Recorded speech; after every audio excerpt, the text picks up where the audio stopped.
In just under 5 minutes, the rags to riches story in best Hollywood style of that musical maestro Glenn Miller with James Stewart and June Allison.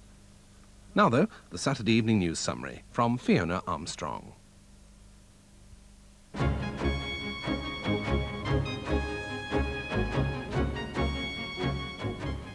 Good evening. The government has attacked as nonsense a call to British Muslims to ignore laws unacceptable to them. Home Office Minister John Patton said that anyone living in Britain had to obey the law of the land. The call was made by Dr. Khalim Siddiqui, the leader of the Muslim Parliament, an unelected body holding its inaugural meeting today. But officials at the Regent's Park Mosque in London, the largest in Britain, have told ITN they want nothing to do with Dr. Siddiqui. The Education Secretary, Kenneth Clarke, has announced plans to remove the bulk of teacher training from colleges to the classroom. Mr. Clarke told the North of England Education Conference that newly qualified teachers should have practical experience under the supervision of serving teachers. But Labour's education spokesman Jack Straw said the move was half-baked.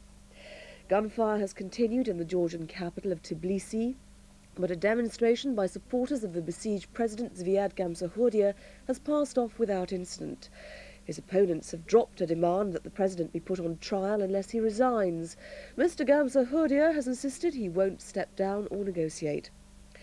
In another development, an army newspaper says that thousands of weapons stolen from the former Soviet army are helping to fuel violent conflict in the southern republics.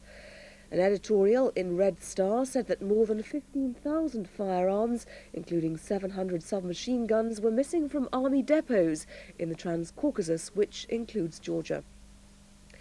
Syria, Jordan and Lebanon have delayed the departure of their Mideast peace negotiating teams in protest at Israel's decision to expel 12 Arabs from the occupied territories. The Palestinian delegation has already postponed its departure indefinitely. The peace talks are due to resume in Washington on Tuesday. And that's all from this Channel 4 summary. The next news from ITN is on ITV at 10 o'clock.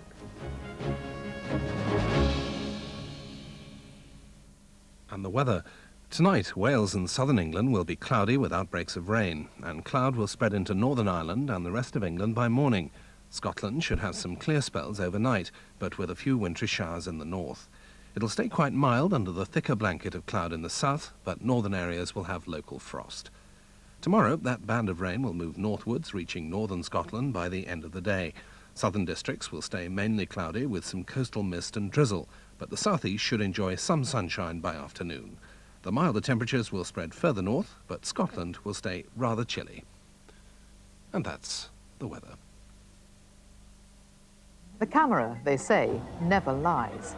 Right to Reply has demonstrated that you know better, which is why I'm looking forward to hearing from you when the new series of Right to Reply starts on January the 11th.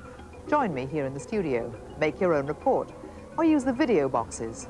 Whatever you've seen, wherever you've seen it, if you've got something to say about television, call us now.